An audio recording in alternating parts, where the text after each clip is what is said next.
Assalamualaikum warahmatullahi wabarakatuh. Perkenalkan, nama saya Siti Runi. Saya mahasiswa Universitas Islam Negeri Dadin Fatah Palembang, Prodi Studi Islam, Strata 2. Hari ini saya akan mempresentasikan tugas akhir semester yang bertema metode dan pendekatan dalam memahami hadis.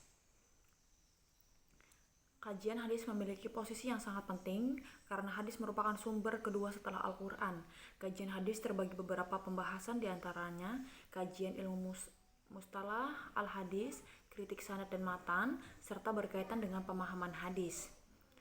Dan banyak ulama klasik dan ulama kontemporer yang sedang menulis buku hadis sehingga sangat mudah mendapatkan akses untuk melakukan pengkajian hadis.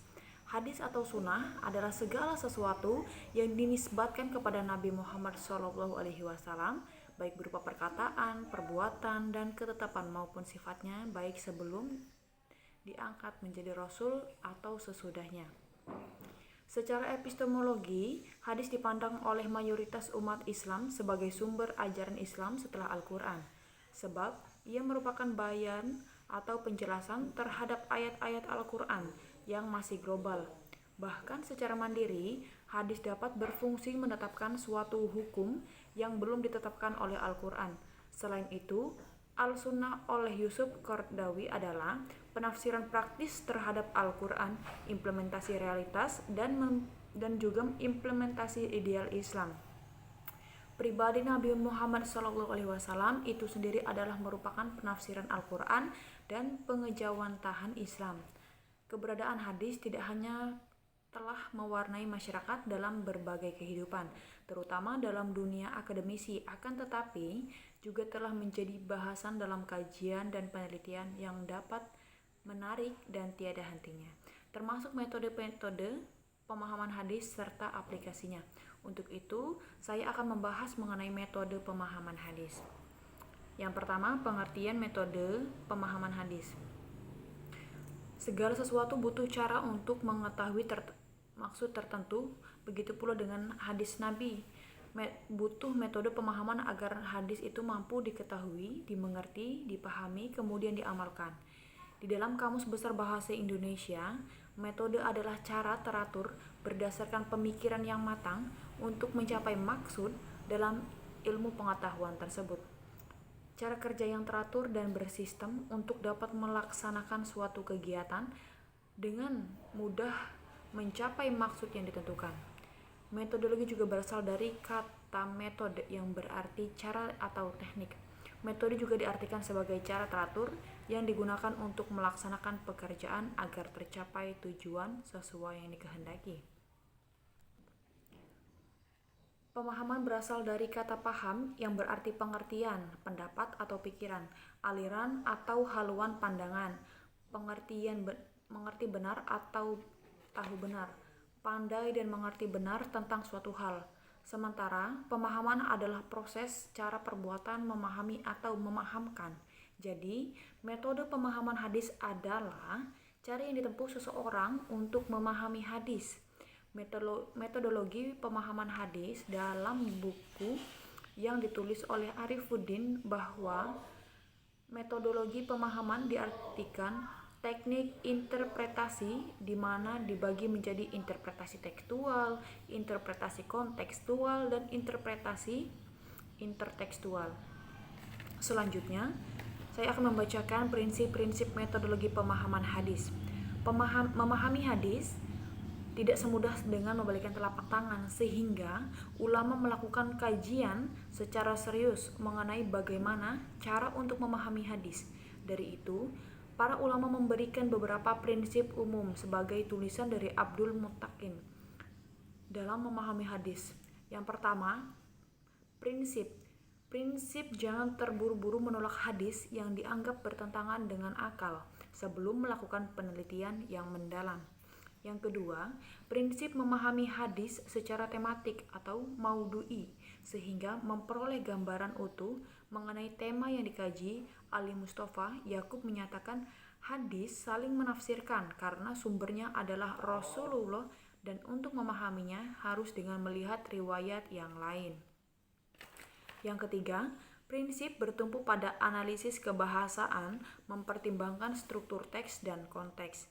Yang keempat, prinsip membedakan antara ketentuan hadis yang bersifat legal formal dengan aspek yang bersifat ideal, moral, baca sesuatu yang hendak dituju, membedakan sarana dan tujuan. Yang kelima, prinsip bagaimana membedakan hadis yang bersifat lokal, kultural, temporal, dan universal. Yang keenam, mempertimbangkan kedudukan Nabi SAW, apakah beliau sebagai manusia biasa, nabi atau rasul, hakim, panglima perang, ayah, dan lain sebagainya. Sehingga pengkaji dan peneliti hadis harus cermat menangkap makna yang terkandung di balik teks tersebut. Selanjutnya, yang ketujuh, meneliti dengan seksama tentang kesahihan hadis, baik sanad dan matan, serta berusaha memahami segala aspek yang terkait dengan metode pemahaman hadis. Yang kedelapan, memastikan bahwa teks hadis tersebut tidak bertentangan dengan nas yang lebih kuat. Terakhir, dan yang kesembilan, menginterkoneksikan dengan teori-teori sains modern untuk memperoleh kejelasan makna tentang isyarat-isyarat ilmiah yang terkandung dalam hadis-hadis sains. Selanjutnya saya akan membacakan teknik interpretasi.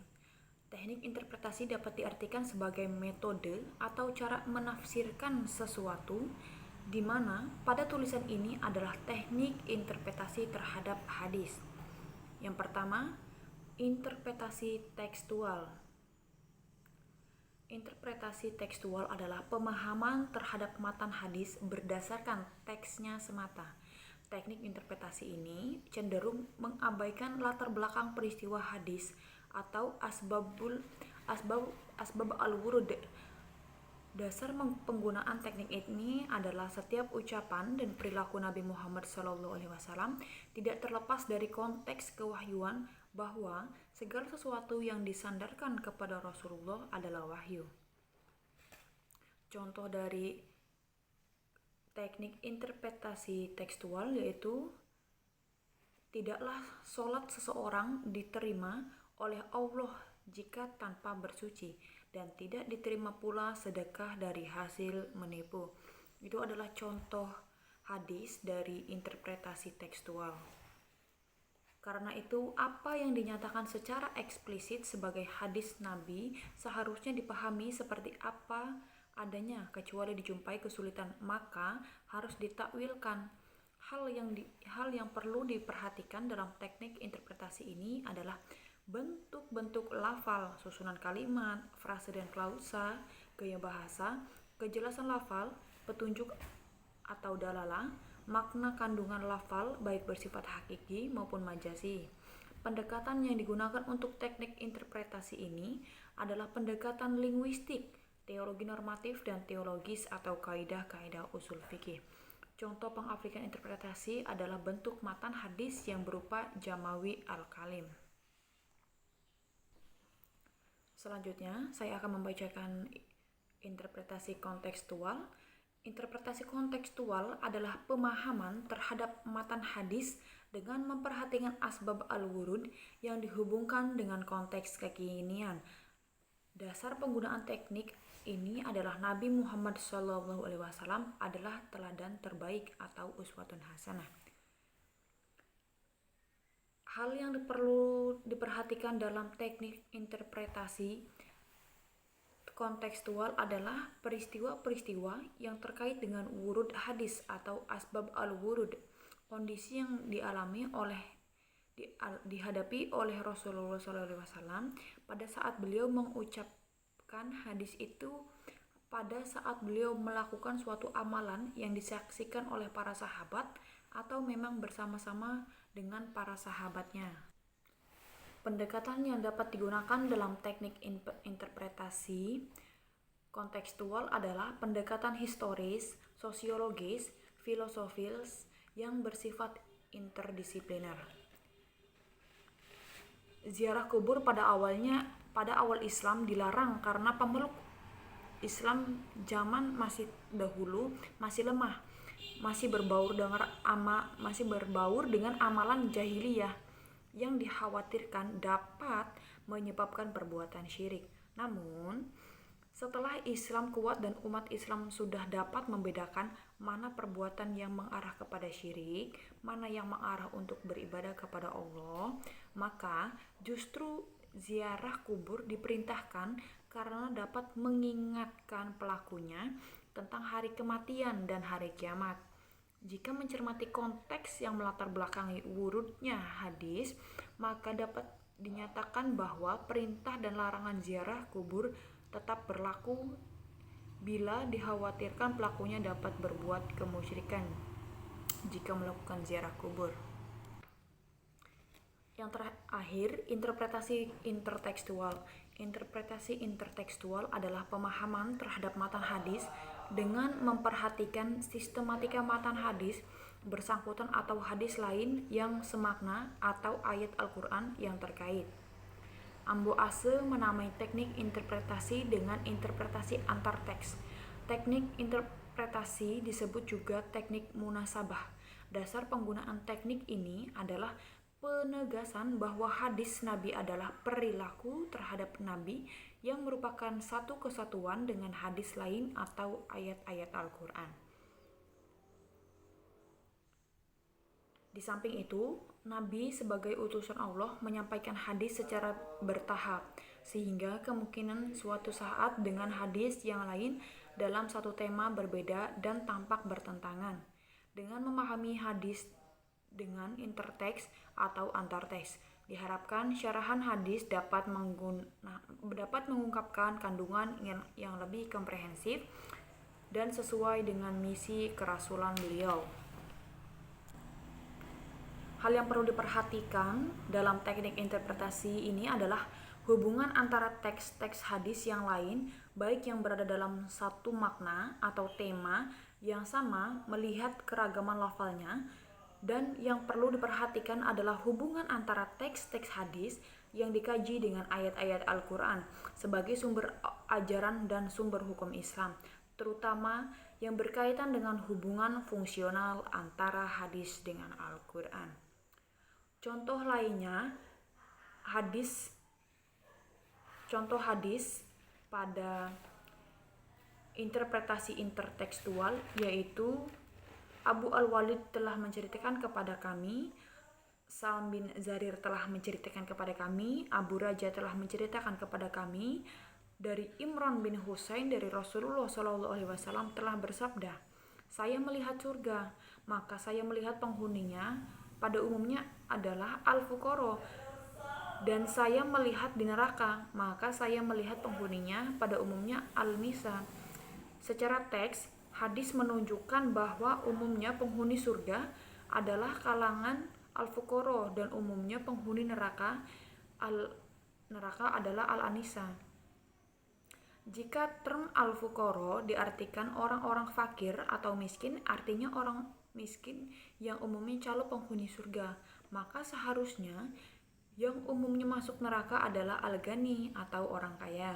Sebaliknya, jika term al-nisa diartikan sebagai jenis kelamin perempuan, artinya kaum perempuan yang umumnya calon penghuni neraka, maka seharusnya yang umumnya masuk surga adalah al-rijal atau kaum lelaki. Ternyata redaksi hadis di atas tidak menyebutkan term al-fuqara sebagai lawan dari al-ghani atau term al-nisa sebagai lawan al-rijal. Oleh karena itu, redaksi hadis seharusnya dipahami bahwa umumnya calon penghuni surga adalah mereka yang fakir dan umumnya calon penghuni neraka adalah mereka yang berjenis kelamin perempuan.